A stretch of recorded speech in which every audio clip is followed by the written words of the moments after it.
Allah katakan Muhammad dan Rasulullah walladzina ma'ahu asyidda'u 'alal kufar. Muhammad Rasulullah dan orang-orang yang bersamanya bersikap keras terhadap orang-orang kafir, ruhama'u bainahum, dan mereka senantiasa berkasih sayang dan berlemah lembut sesama mereka. Artinya sesama orang-orang beriman. Namun hari ini ada sebagian umat Islam yang justru bersikap sebaliknya. Ya, mereka berlemah lembut kepada musuh-musuh Islam, tapi kemudian mereka bersikap keras, memusuhi saudara-saudara seiman mereka yang senantiasa mendakwakan Islam ini dengan benar. Para ulama yang berpegang teguh kepada amar ma'ruf nahi munkar.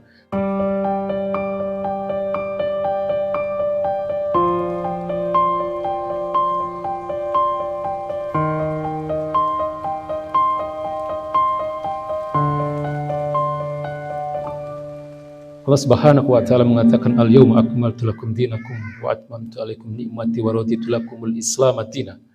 Pada hari ini telah aku sempurnakan bagi kalian agama kalian. Wa atmamtu alaikum ni'mati, dan telah aku cukupkan bagi kalian nikmatku.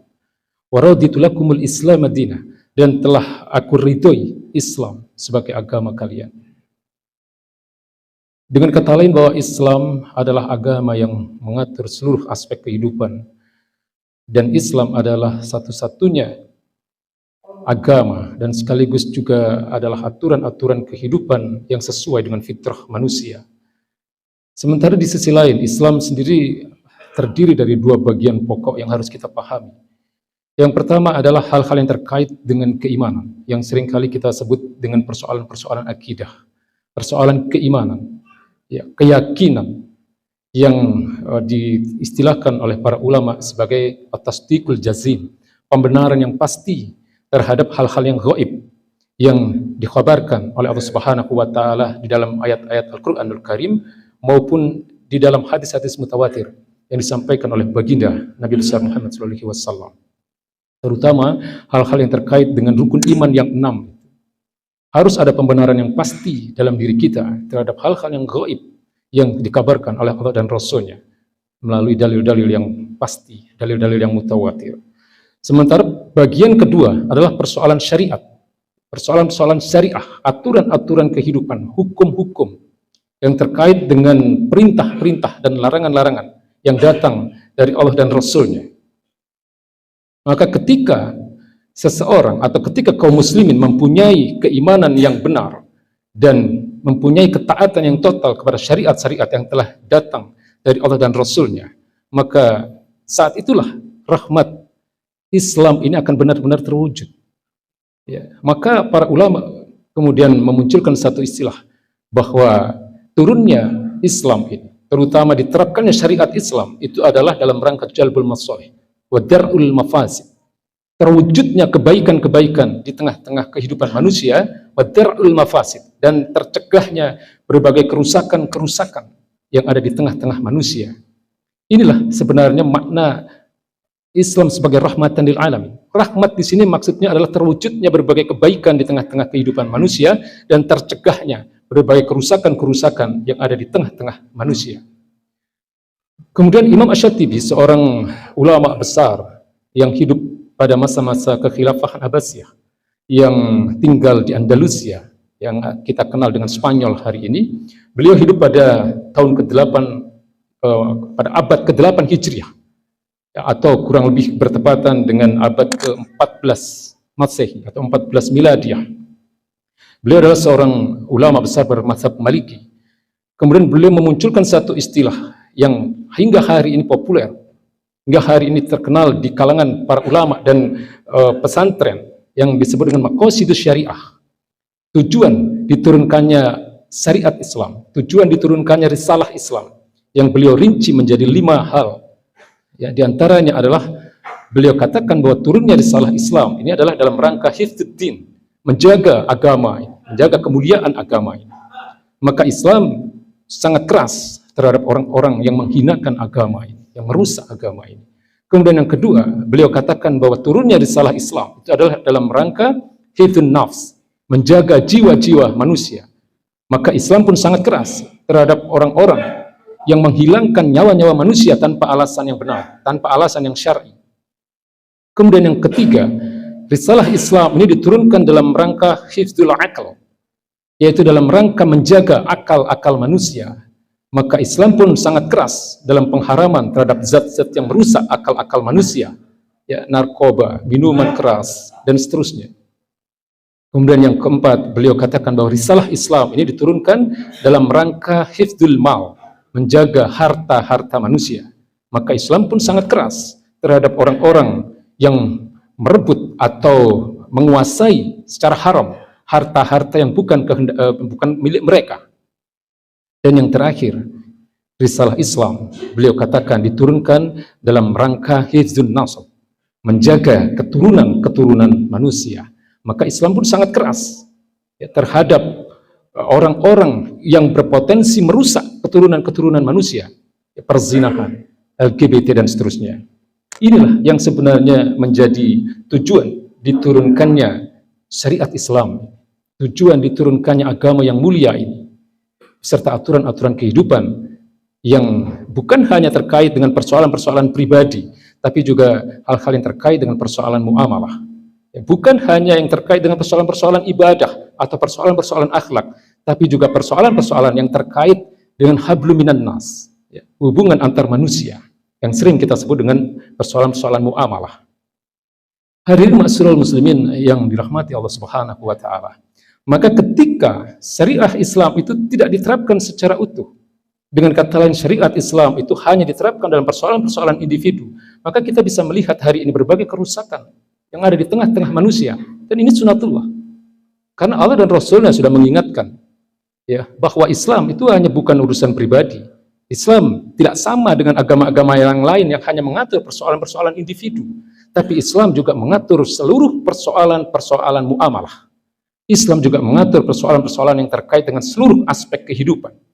Hari ini bisa kita lihat betapa agama ini tidak terjaga. Dengan mudahnya orang-orang menghina agama ini, menghina Al-Quran, menghina baginda Nabi besar Muhammad SAW.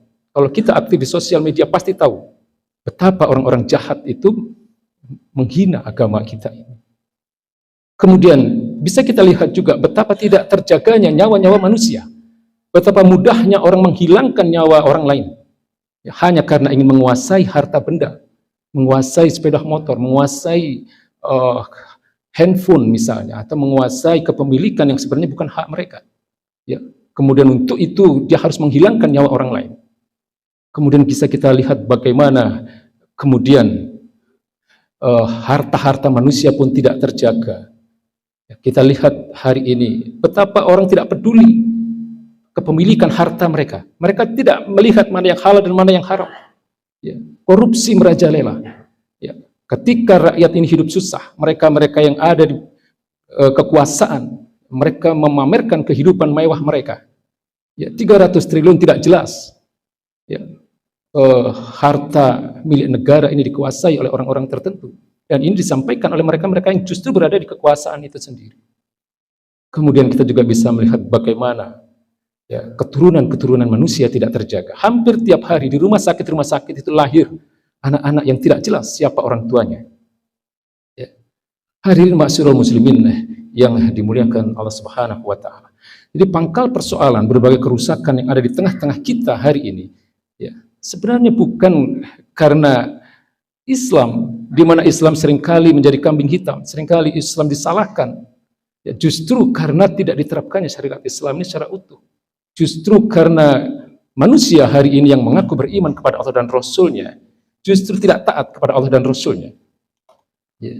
Termasuk kemudian ketika hari ini kita tidak menjadi umat terbaik, padahal Allah Subhanahu wa taala jelas mengatakan kuntum khaira ummatin ukhrijat linas ta'muruna bil ma'ruf wa tanhauna 'anil munkar wa tu'minuna billah. Kalian adalah umat terbaik, ya, ukhrijat linas, yang dilahirkan untuk manusia. Ta'muruna bil ma'ruf, karena kalian menyeru kepada kebaikan, kalian melakukan amar ma'ruf wa nahi 'anil munkar, dan kalian mencegah kemungkaran, wa tu'minuna billah, dan kalian beriman kepada Allah Subhanahu wa taala. Tapi mengapa hari ini kita tidak terwujud menjadi umat yang terbaik? Karena memang ada persoalan-persoalan besar di tengah-tengah kehidupan umat Islam yang tidak dilaksanakan. Kata kuntum khaira ummah ini bukan sekedar bermakna kalian adalah umat terbaik. Kalau kita lihat di terjemahan, biasanya memang diterjemahkan sebagai kalian adalah umat terbaik. Tapi kalau dari sisi bahasa, kuntum di sini adalah satu pernyataan yang membutuhkan syarat. Kuntum khaira ummatin ukhrijat linas. Kalian adalah umat terbaik yang dilahirkan untuk manusia. Lalu syaratnya ada di kalimat berikutnya. Ta'muruna bil ma'ruf. Karena kalian melakukan amar ma'ruf. Ya. Kemudian watanhauna 'anil munkar, kalian mencegah kemungkaran. Ya, artinya amar ma'ruf nahi munkar ini juga bagian dari syariat Islam. Umat ini hari ini tidak mempunyai kebiasaan sebagaimana yang dimiliki oleh umat-umat terdahulu, sebagaimana yang dimiliki oleh generasi-generasi terbaik, itu melakukan dakwah amar ma'ruf nahi munkar. Bahkan kemudian orang-orang yang gemar melakukan amar ma'ruf nahi munkar ini kemudian distigmatisasi, ya, dicap sebagai orang-orang yang radikal, dimusuhi, ya, dan seterusnya. Jadi baiknya umat ini, ya, sebagaimana apa yang disampaikan oleh Allah Subhanahu wa taala, kuntum khair ummatin ukhrijat linas.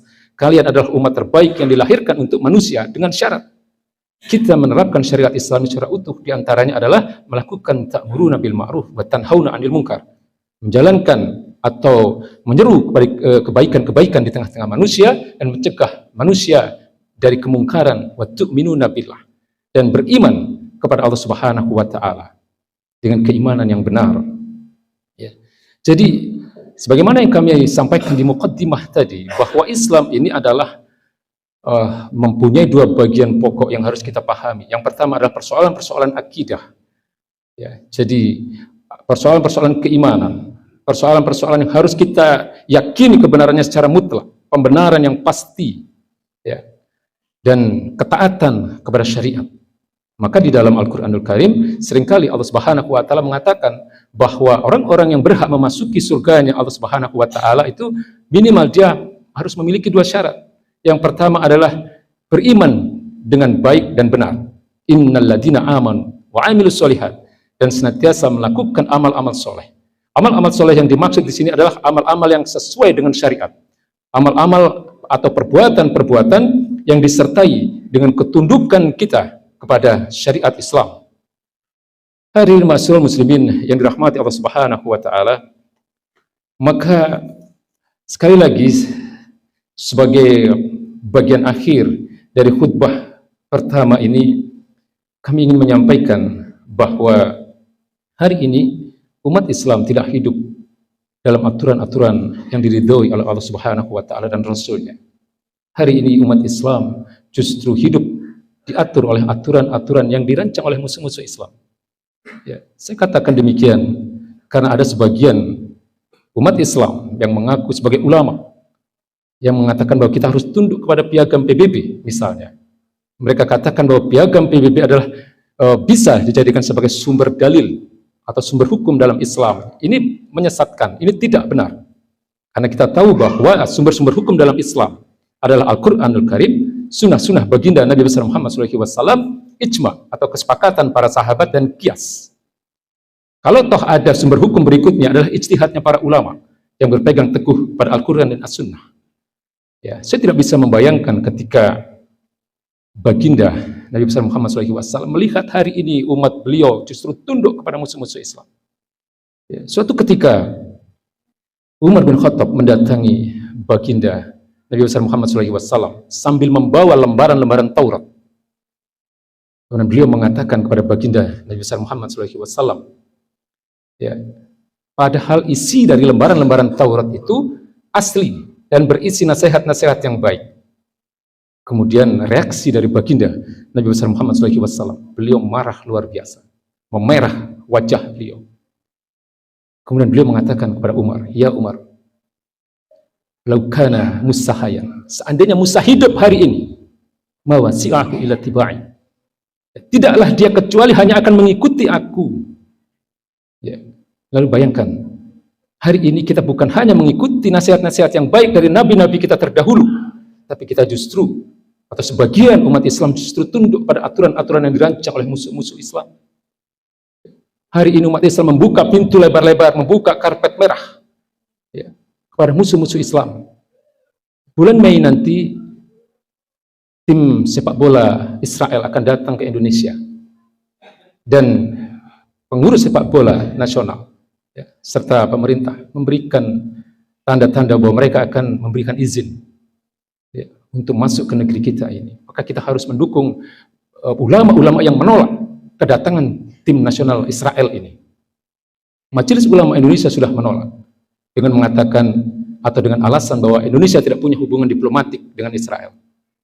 Ya, tapi dalam sudut pandang kita, bukan sekedar karena Israel tidak memiliki hubungan diplomatik dengan kita, tapi persoalannya adalah persoalan keberpihakan, persoalan pembelaan kita kepada umat Islam yang ada di Palestina.